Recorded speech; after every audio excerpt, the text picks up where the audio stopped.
Hello. Welcome back to New York Talk, episode 144. I'm your host, Elyse DeLucci. How you doing? Elmo, he's jumping on my lap. You know Elmo, my toy poodle. He's jumping on the floor. He can't make up his mind. My girlfriend Ellen told me months ago, Allan Carr, she's another comic in New York City. She's Greek. I love her. We go, me, Ellen, and Marla Schultz, we go to the diner, I don't know, once every couple of weeks for breakfast, for lunch. It's fun, you know, and we just kibitz. But I was telling Ellen not too long ago, I said, Ellen, I want to, maybe I should have another baby. She said, what are you, nuts? What are you nuts, Elyse? It's like, get a dog. And I did, and I got Elmo. And the thing is that he is like a baby, you know.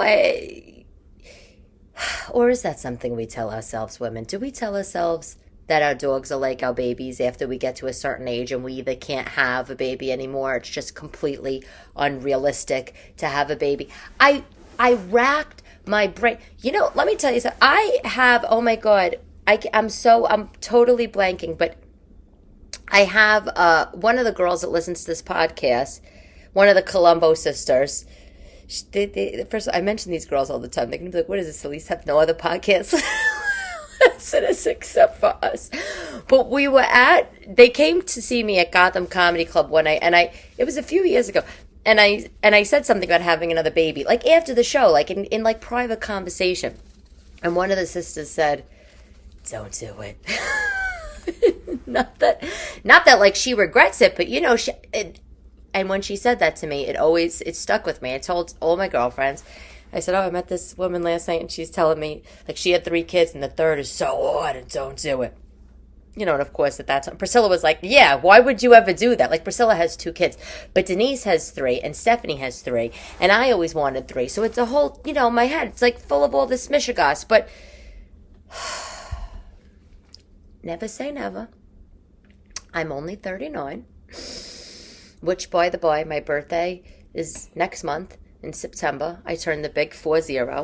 So never say never. You know, people having babies at all age. Whitney Cummings I think she's in her early 40s. She's having a baby.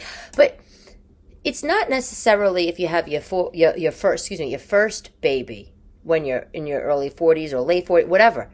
It's if you have the age gap. You know, me and my youngest sister, Gabrielle, I have 2 sisters, Allison, she's 35, and Gabrielle, she's 25. She's going to be 26. We're like 15 years apart. It's crazy. And, you know, and just planned, all pregnancies planned, but I became very motherly with Gabrielle. So I wouldn't really want that. I don't think it's about, can you have a baby, what age? It's like, do you really want the age gap, you know? Anyway, so I got the dog, you know, and he's like a baby, this little guy. Well, maybe that's the lie I tell myself. Anyway, let's just get right into TV talk and movie talk because I saw so many great things. Let's start with Barbie. Have you seen the Barbie movie, people? Okay. First of all, Chris, he says to me a week and a half ago, oh, you want to go see Barbie? I said, the girls aren't home. My daughters weren't home. I can't go see Barbie without the girls. What? Like, what? He's a 58-year-old man wanting to go see Barbie without the kids. But thank God I waited because we took them on Friday night. We went to the AMC at, you know, it's like on Broadway and 6, is it AMC? I don't even know. But it's right by Lincoln Center. There's a Gap right next door, which, more on that later. The movie was fabulous. I did not read a lot of the reviews. I didn't want to have any pretense. I didn't want to like go in thinking, oh, this is a horror. Oh, this is going to be blah, blah. The only thing I knew about the movie was it was like a visual explosion, you know, and it was great for kids. And the other thing I knew was that it's not really for kids, but some of the jokes and whatever, you know, it'll kind of like go over their heads. So fine. So we went. It was so great. I like laughed out loud. I cried out loud. I'm such a movie crier. Like, I don't want to cry, but I always wind up crying. Like, don't even put Bambi on in front of me. I'm a full-blown depression. But the mother gets shot. Like, what? Anyway, It was so good. It was really like an existential movie. You know what it reminded me of? Did you ever read The Metamorphosis by Franz Kafka? Big famous existential book, and it's the main character, Gregor Samsa, like he's like doesn't know who he is and what he is, and he winds up like turning into a cockroach. It's a whole thing. But Barbie reminded me of Gregor Samsa. I kind of feel like I'm the only one. I walked into the club last night. The girl, one of the girls that worked there, she opened the door and we're talking, in the lobby. We're talking in the hallway. And she said, "Did you see Barbie?" I said, "Did I see it? I loved it." Went into this whole rant how I think it's this existential movie and Barbie questioning her existence and who is she and she's only superficial Barbie and what's her purpose and da-da-da. And the girl was like, "I totally agree.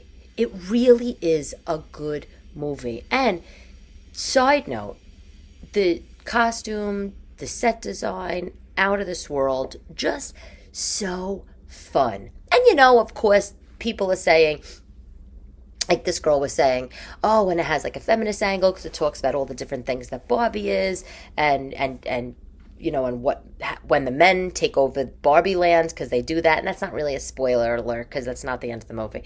But then you see how the men kind of do it versus the women, and it had the feminist angle, but I really felt like it was an existential film, and I felt like we can relate to so much of that. Like, who are we? What are we doing? Like, what's the point of all this? Like, you kind of look around, right? Barbie, here you are, blonde Barbie. Blonde Barbie just looking gorgeous all the time. She's not President Barbie. She's not astronaut Barbie, And she's looking around at all the other Barbie dolls. And I'm not saying that this is happening. I'm saying this is my take on it.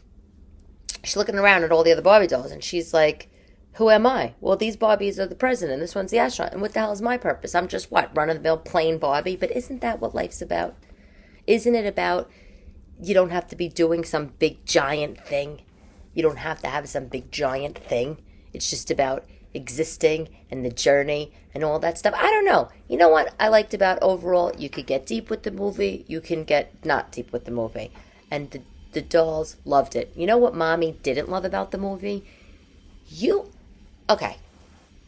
In Manhattan, saw the movie. How much do you think it cost me for popcorn? This is what I ordered.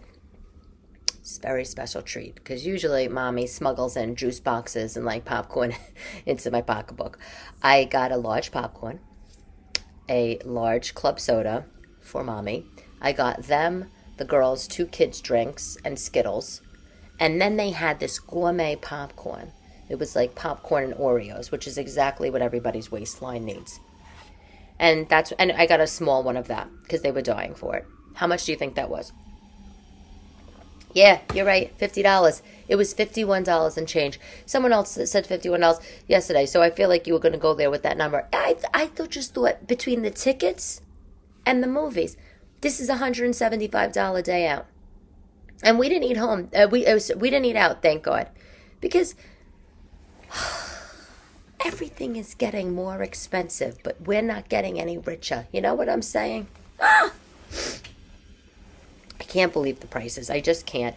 You could get cheap TKTS tickets on Broadway, and have a Broadway day out for less money. That's all I'm going to say. And I'll talk about more TV shows and movies in 1 second, but I want to tell you that if you are interested in the Love Shack Fancy and Gap collaboration, the Gap next door to that movie theater on Broadway and 63rd or whatever, has the full line available. And I only saw the movie a couple days ago, so I'm sure it's not sold out yet. Love Shack Fancy is this fabulous brand, if you haven't heard of it, where it's very whimsical and floral and pink and pastels and chintz and stripe and just like everything you'd find in your grandmother's linen closet, And the stores are amazing to go in because they're just so girly and so over the top and roses and hydrangeas. And I just feel like it reminds me if Barbra Streisand's basement existed. No, if Barbra Streisand's basement was built in 2023, she would probably have modeled it akin to a Love Shack Fancy store. That's all I'm going to say. And if you don't know about Barbra Streisand's basement, you better look that up immediately because that is mind-blowing. She has a mall, a Victorian doll mall in her basement. Okay, Barbara Joan? Okay, we see you. Meanwhile, she's going around still talking about that hot water bottle doll that she played with when she was poor. She has a whole Victorian dollhouse mall in her basement. Come on, God, Barbara. Seriously, Barbara? Love Shack Fancy is such a gorgeous brand. The prices, not gorgeous. So expensive. Everything is like, I don't know, $300 and up. Like they do jackets, and they even do ski stuff and beautiful wool coats and frilly dresses. Everything's a fortune. And they do a lot of collabs. And they did this most recent collab with the Gap. And all these people are on Instagram, I see, saying, oh my God, it's sold out online. Where can I get it? If you're in New York, you can get it at the Upper West Side. Gap, you're welcome. I looked around. I didn't buy anything because the thing with Love Shack Fancy, for me personally, because I have an upper arm situation, I don't show in public. I prefer not to show unless I'm on the beach. And I also don't like to wear anything that accentuates the upper arm.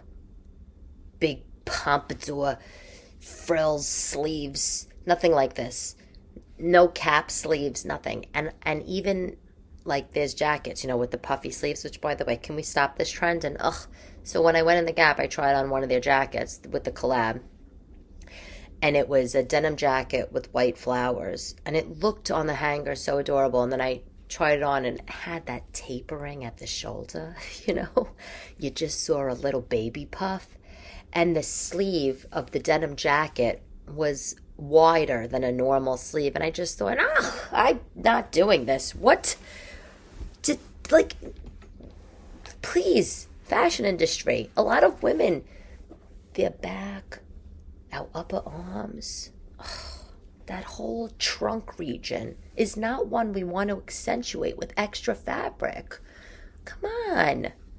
The thing is that the girl that started Love Shack Fancy, she has just such a gorgeous body. She doesn't probably even pay attention to that. Anyway, okay, moving on. TV talk. Watched The Beanie Bubble. Have you seen that? Just came out at the end of July. Based on the Beanie Bubble craze of the 90s. Totally worth it. Not a kid movie. Not a kid movie. Had sex scenes. The girls were screaming, ew, why are they naked in the bed?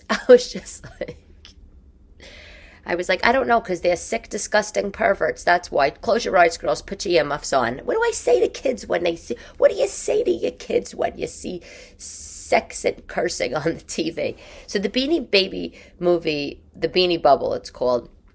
It was cute. It talked about how the guy, Ty Warner, who started Beanie Babies, what's his story, how it came to be, and who were the people that helped him along the way, and who got and then not got credit.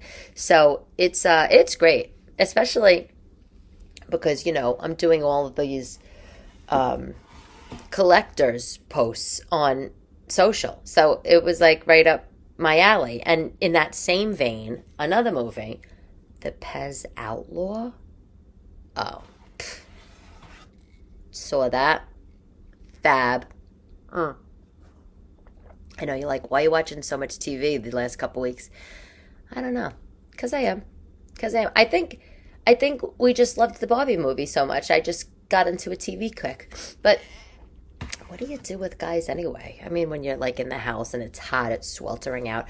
I can't go out in this heat. I'm allergic to the heat and exercise and sweat and all that. What am I supposed to do? We watch TV. That's what we do. I mean, like, come on. The Pez Outlaw is a documentary about this guy. You just got to watch it. But here's the gist. It's about this guy, kind of weird, kind of like reclusive guy from the Midwest, and he worked as a machine operator, right, for 20 years and was miserable. And day in and day out, he went to his job and he hated it, and he made $11 an hour and the whole thing.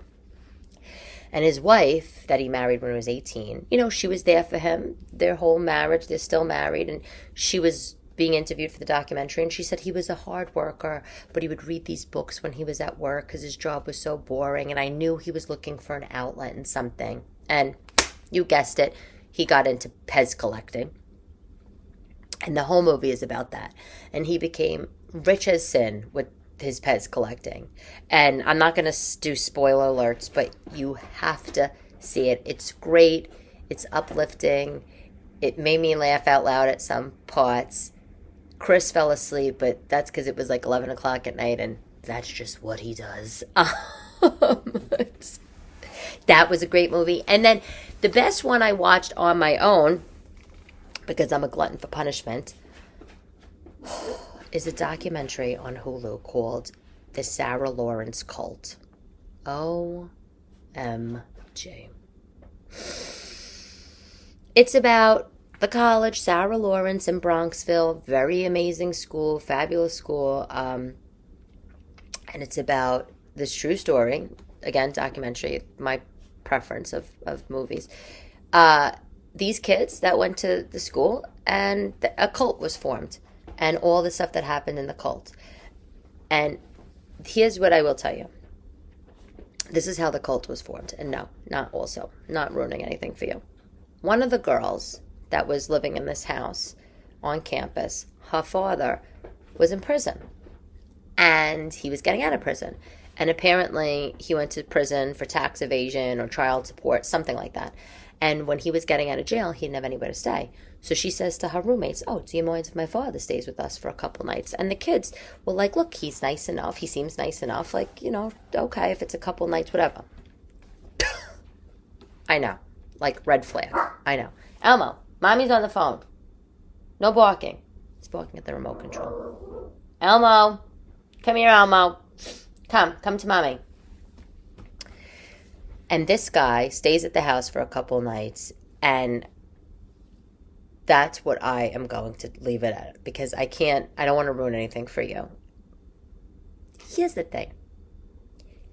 When I was in college, well, maybe not me, because my mother was always so preoccupied, but I called my mother a lot. I told my mother, Elmo, mommy's on the phone, stop it. I told my mother about so many things that were going on. And my girlfriends that didn't have preoccupied mothers were on the phone with their mothers all the time. How are you in a dormitory at college or off-campus housing, whatever it is, and your roommate's father is going to stay at the house because he got out of jail? How does nobody mention that to their parent, and those parents are not beelining it to that college campus and shutting that whole situation down? This is what I don't understand. You know what I'm saying? All of us listening right now, we're the kind of people that would be like, that would never happen. That would just never happen. And, never say never, blah, blah. But come on. Anyway, the guy who moved in, his name is Larry Ray. You can look him up. But he was a convict. And that's about it. That's all I'm gonna tell you. Even though I want to tell you more, I can't. All I'm going to say is he's a sick fucking pervert. Okay, you're a sick pervert, Larry Ray, and I hope you burn in hell. And that's that. Anyway.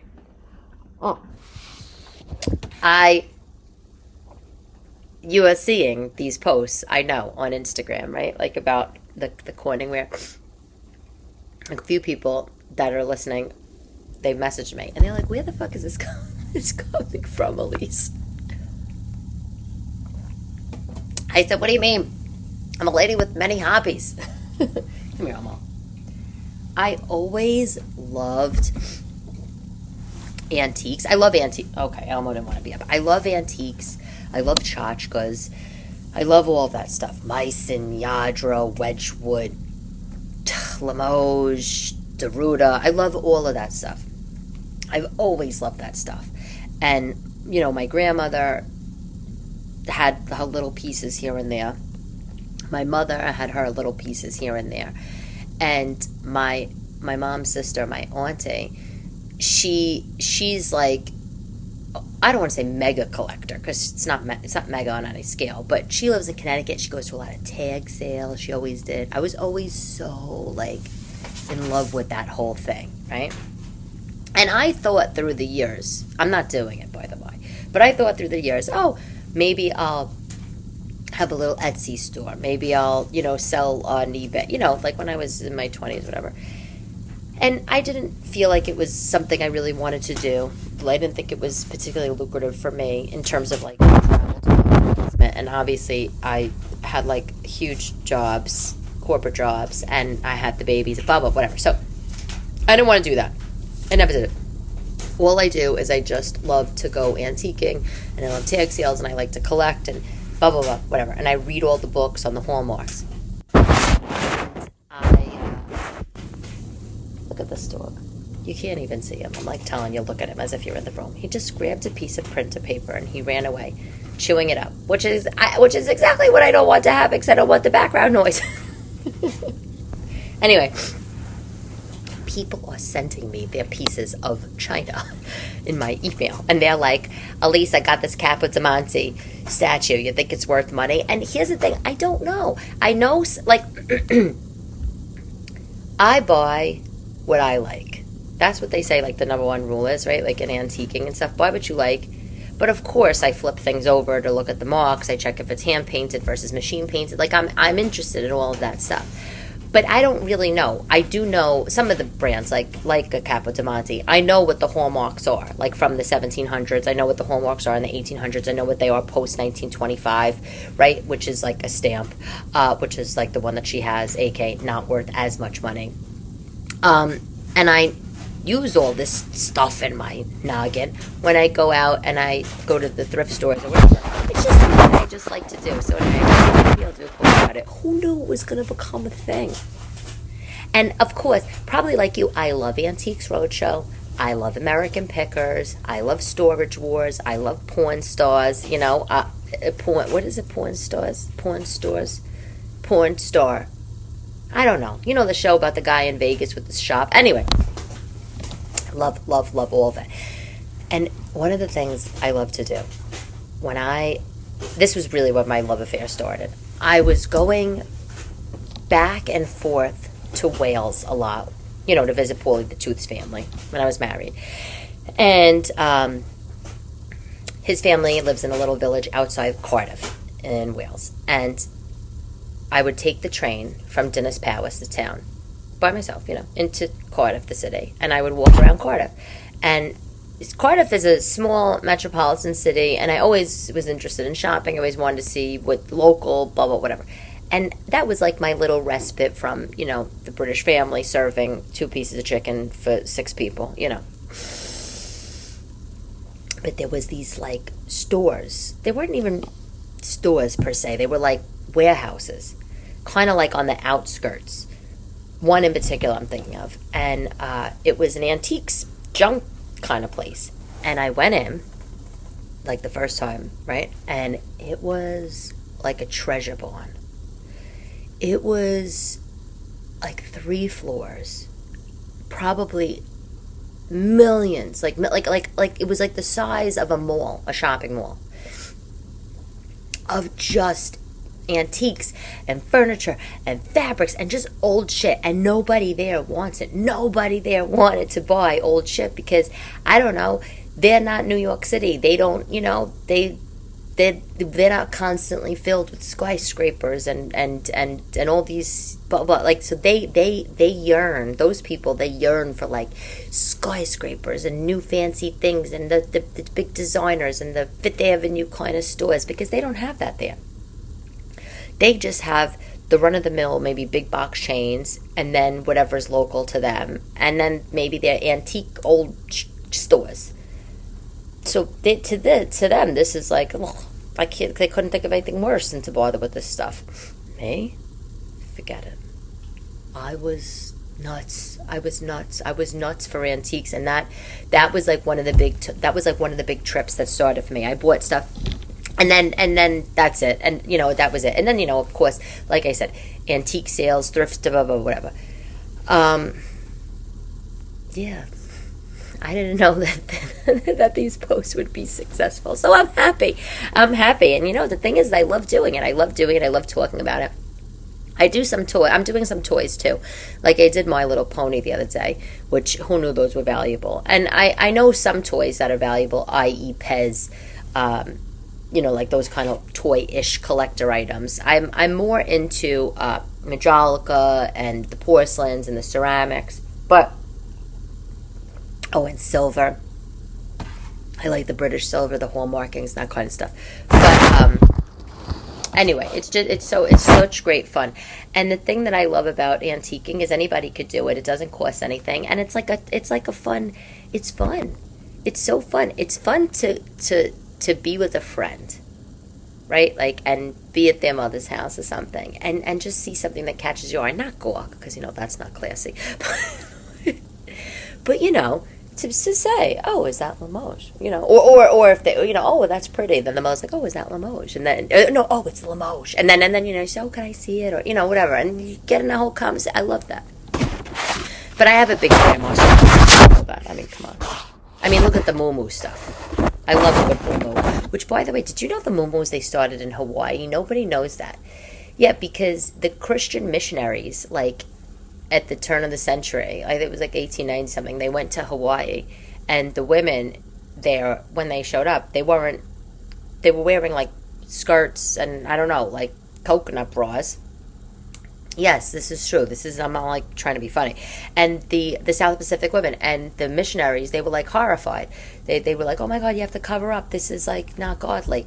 And they made them these things, these like schmatas to wear, and AKA, I forget what it was called, but that's how the holo. That's how the started, if you're curious. Trader Joe's has a recall on 2 types of cookies, by the way.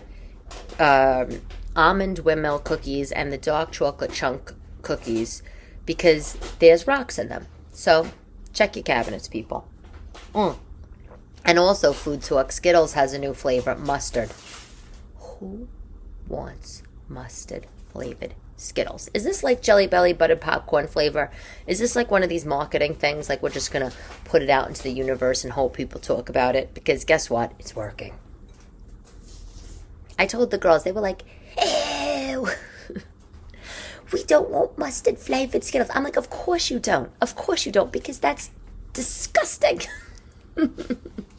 Okay, so last week I talked to you about the It Cosmetics color corrector, and I had to revise my review. I talked about it because I said it was so creamy, and it went on the skin so easily. And if you don't remember, It Cosmetics color corrector. And I was saying last episode how someone told me about it, and I started using it, and I love it, and it goes on smooth and da-da. I still love it, and I've been using it every day since. And my skin, not for nothing, flawless. Okay, just flawless these days. It's going on so smooth though for me, because I'm putting it on right after my lotion. Like not even a minute later. I'm not even letting my face, like dry off from the lotion. It's like lotion goes on, and I just literally put a little bit in my palm of my hand, and I'm just almost rubbing it on my face like a soap. Not really, but you know what I'm saying. And then I get it around the eyes, and I do the dab. I'm right, like as if you could see me. Well, you can see me if you watch it on YouTube. Nobody watches this on YouTube. It's because the sound's all fugazi. I gotta fix the sound. Anyway, I dab it under the eyes and on the eyelids and all around, all that, but I really put it all over. I tried it. I tried the product one day after my lotion well dried on my face, like hours later, because I got full and da-da. And it wasn't that smooth to go on. And the thing about a not smooth concealer is, that the skin is so delicate underneath our eyes. And I always feel that if it's not smooth, the concealer, as we get older, you don't want to like pull and rub that skin, because, I don't know. This is going to sound so stupid, but I think like if you pull and rub the skin underneath your eyes, maybe you're going to make more wrinkles come out. It could make the skin looser. Is that a thing? So I really what I'm telling you is I really value a smooth glidable concealer. As I'm saying this, I'm realizing you're like, she's lost her fucking mind. She's lost her goddamn mind. But it's true. I think it is true. But if you don't have the smooth glidable concealer, you can always Mix with a little dot of lotion. Just saying. Okay, so one of the girls that follows me on Instagram and loves these antique posts, she tells me about this store in the UK that doesn't ship to the US, by the way. And it's called MrsAlice. MrsAlice.com. And she said, oh, you should check out this store. It has great little gifts. And I looked at it. And again, they don't play ship, but it has such cool inspiration, like design inspiration and just, I don't know, like patterns. You should definitely check it out. It's actually my product of the week today, which is more of a website. And I'm also telling you that because I am redoing my living room right now. I'm having a small glow up on the living room. I love my home. Every single thing, it was a gut renovation. The tooth and I did it. Every single thing is picked out. Everything that when we got the apartment, when I bought the apartment, it hadn't been touched in the 1950s. I love to make things difficult for myself. Not only do I love picking and antiquing, I love renovating. This is the second apartment that I've done, okay, in Manhattan. And this place hadn't been when I bought it hadn't been touched since the 50s. It was disgusting. It stunk like smoke. The walls were yellow. The ceiling was falling down. It was a horror. And one day, I should do a post, and like show you the pics of what it looked like. But I'm not. And the reason why I'm not is because people are psychopaths, and we know I have a stalker, and I can't be doing that, putting that kind of information on the web. But you get the hint. It was hideous. It was metal gates on the window. Terrible. And the tooth and I work very well together, and we carefully just reimagine this home, restore it back to its pre-war glory. And I did my living room at that time blue, like deep, sumptuous, sexy blue. The color I used is Benjamin Moore, Van Dusen blue. It's beautiful. It's like a dark book jacket blue. You know what I'm saying? Like a book cover blue. Remember? You know that. I'm saying remember. If you like pick up an old book, you take the jacket off and it's that blue. It's that kind of color. Fabulous. And leopard wall-to-wall carpeting, and the ceiling I wanted to do gold, like a gold, almost a metallic, but. Everybody talks me off the wall that. When I say everybody, it was the tooth and the contractor were like, you're going to kill yourself. Don't. And I should have. Thank you. I wound up doing white, and it has beautiful crown moldings that are also white and beams in the ceiling. Anyway, here's the problem. The wall-to-wall leopard carpeting with the dark blue, it made the room delicious in the winter, cozy and delicious. In the summer, it's a horror. You feel like you're in a friggin' hot cave. I'm sweating my balls off every day. And then, my apartment doesn't get like tons of sunlight because it's Manhattan, and you don't always have, wide open views. There's buildings all around. Hello. So, it got a little difficult, the room, in the pandemic, because I was home all the time, working and homeschooling the kids, and the blue, I don't know, it made me blue, it's like, you know what I'm saying? It made me depressed. I felt like I was getting depressed sometimes being around these dark walls all the time. But in the winter, it was a party. So, trade-offs. But I said to myself, before my 40th birthday, I'm going to do a little makeover, and I'm doing it. So I painted the walls. You could kind of see in the background, but I painted the walls a cream, Benjamin Moore Navajo white. I like this color. I also have it in my bedroom. Why I like this white paint is because it's not a yellowy cream. It's not a gray cream. And it's not like a white cream. Like, it's still a different color. I'm looking now, like, compared to my moldings, you really see the delineation between the white and the cream. And I like that. And BTW, I'm like a perfectionist. So, which is like, it's a blessing and a curse. I did the picture frame moldings, which I have on my wall. I did them in gold leaf. And my couch was blue also, because I like monochromatic stuff. And by the way, I should say, in my living room, when I did the apartment, I did all built-ins. I didn't want any furniture. The only furniture I wanted was a couch and maybe a coffee table or an ottoman. That's it. Because in Manhattan, we have limited space, and I didn't want to go. I was renovating an apartment and had tiny babies. I did not want to go around having to measure every single little thing for every piece of furniture and then wind up hating it or rushing and buying something I don't like. So I did built-ins, which winds up, of course, always being more money. But, it's functional.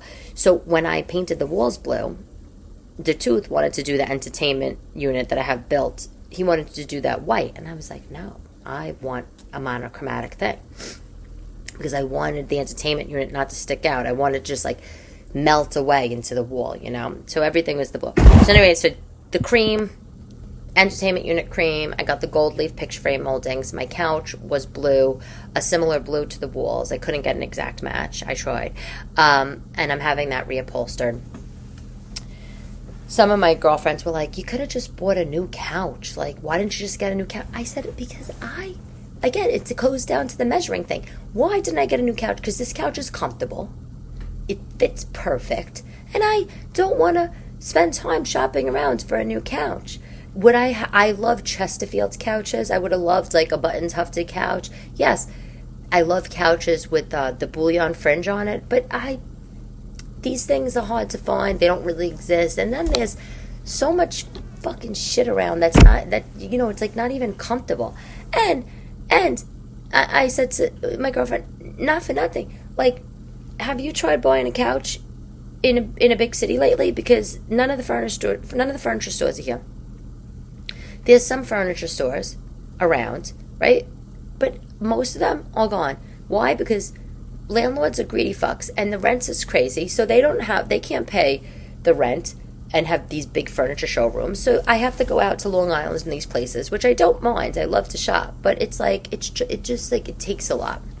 You have to pick and choose how and where and what you spend your time on, people. And shopping for a new couch when I had a perfectly good couch I could just get recovered was not one of those things. So, doing the couch purple. I had a beautiful recliner chair. I call it a lazy boy, but it's not a lazy boy. I have a beautiful recliner chair that I had also in blue and piped in a cream zebra. That is going to be pink, piped in purple. So I know you're so you just basically wanted to go from dark to light, and you went from dark to light to the nut house. Yeah, that's why, because I can't live in all white. What am I? Insane asylum? Come on. I used to love white I had white cream couches years ago. I got it at Bob's Discount Furniture, before kids. BK. And not practical. Between the dog and the kids, and we have the rule, like the Japanese, no shoes in the house. You walk in the house, I want the shoes off. I don't care. And you know what? If they play in the park, my daughters, if we go to Central Park and they're running around in the park and they come home with black grass-stained feet because they kicked their sandals off and they went on a joy run, I will. They walk in the house, the front door, their shoes come off. I have porcelain tile floor. I literally pick them up and I carry them into the bathroom, and I put them right in the tub, and they sit on the edge and they have to wash their feet. I don't want dirty, stinking feet all around my apartment. But a white or a cream couch with that kind of drama? Oh no. That's just that'll make me crazy. So excited for my new Barbie themed couches that are coming. Go big or go home. And you only live once. What am I waiting for? I wanted a purple couch. I wanted a pink chair, so I'm doing it. Okay. And actually, I lied. Product of the week isn't the MrsAlice store. It's my new Vitamix Ascent blender. Oh, my God. So, I'm on a diet. I really am this time. I really am. The diet I'm on is my own diet. I wake up, I drink my coffee. I'm having a smoothie for lunch, like a protein smoothie, like a very filling smoothie. And then I'm having a light dinner and no dessert. If I have dessert at night, it's going to be a smoothie, or it is a smoothie, because I actually started the diet. I lost a few pounds.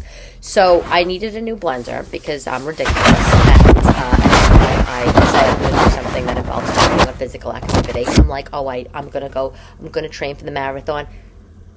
Let me go to the store and buy all new workout clothes, then I'll train. Oh, I'm going on a diet. Let me get a new blender to make the smoothies and the juices, then I'll diet. No, I started the diet, used my NutriBullet, which I love, and then my kids started to want the smoothies. And I was like, oy. So I didn't want to make like 3 separate ones. So I bought, again, it's with the matching, it's a problem. The Vitamix Ascent, the Vitamix, I was like, should I get the Ninja or the Vitamix? I haven't had a blender since like my Oster that I got at like Odd Lot in like, I don't know, 2005.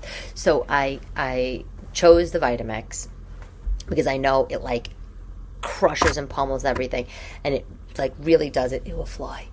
Oh, how do these flies get in this house? I live in a friggin' apartment. Anyway, the Vitamix comes in colors, and I have a lot of storage in my kitchen, but I wanted to keep it out because I knew on the counter, I knew if I kept putting it back in the cabinet, I wasn't going to use it as much.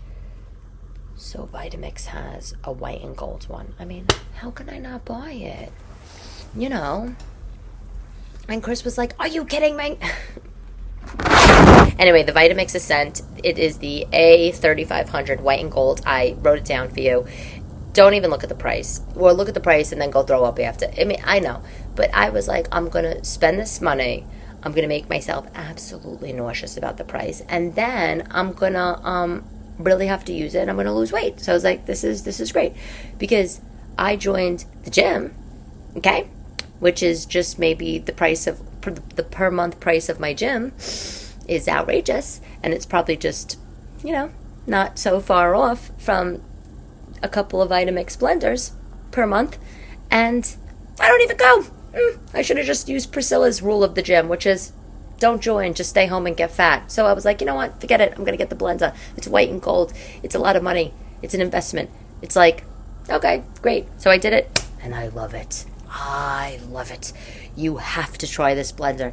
It makes velvety smoothies and creamy things, and I made even pesto in it, and I put the pine nuts and the basil leaves and a little bit of parsley and olive oil and a couple cloves of garlic, and I was like, fuck the Cuisinart blender, fuck my Cuisinart food processor, I'm going to use the Vitamix Ascent. And I was like, yes. And then I thought,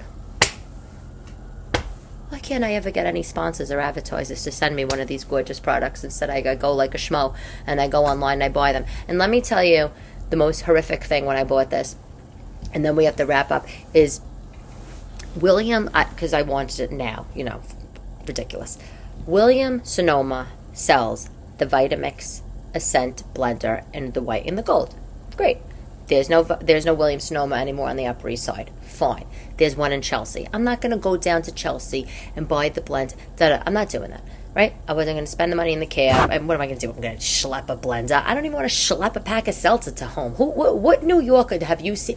When have you seen a New Yorker in the last 3 years walk around with toilet paper or soda, cans of seltzer, 6-pack of beer, milk? You don't. You know why? Because everything is delivered. So I was not going to go buy a blender and schlep it home. You know what the beauty is about New York City? Living in Manhattan is everything gets delivered, and they'll do same-day delivery, these stores. So I call William Sonoma in Chelsea. And I'm like, can you do me a favor? I want to buy this blender, and I'd like, to have it delivered. Do you do that? They say, yes, of course. And I said, can you deliver it today? Of course. Great. And then I'm like, okay, so let me give you my credit card. She goes, oh, one thing. We don't take orders on the phone. You have to come to the store and buy it. I said, that defeats the whole freaking purpose. So you know what I did? I hung up the phone. I went on Amazon. I bought it on Amazon. It arrived the next day. And this is exactly why stores are closing left and right, because they do not want to be flexible with the way that they're doing business. And a customer like me just turns around and goes finds it somewhere else. And I got news for you, William Sonoma. As much as I love you, it was $50 cheaper on Amazon. So, newsflash, hi, why don't you just take the order over the phone and you would have got the sale instead of Amazon. And I don't want to give Jeff Bezos not another red cent of my money, but he makes it too easy. You know what I'm saying?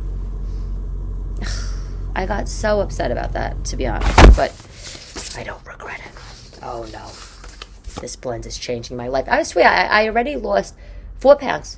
4 pounds. And if you want to know what I'm doing for the protein, Orgain, it's a brand, Orgain. They have a chocolate protein powder and a vanilla. I swear it's delicious. And I don't even, oh, please. It's a whole other thing. Because Stephanie's always, when she died, she's like, I can only eat protein. And I'm like, why? Just like eat vegetables. But I get it. Protein does fill you up. You're right, Stephanie. I'm sorry. Blah, blah, blah. So this protein powder is really good. The chocolate really tastes like chocolate. Like, it doesn't taste like chocolate chalk. You know what I'm saying? Anyway, okay. Quote of the day. I feel like you know who this is by. It's by Allan Carr. Come on, of course. He says, beautiful, beautiful quote for performance. If you go on stage with the wrong attitude or something in your performance is off, in that first minute, you'll lose the audience. That first minute is crucial. Allan Carr. Great showbiz advice, baby. Rest in peace, Allan Carr. I'm Elyse DeLucci. This is episode 144. Thank you for listening. New York Talk. Love to love you, baby.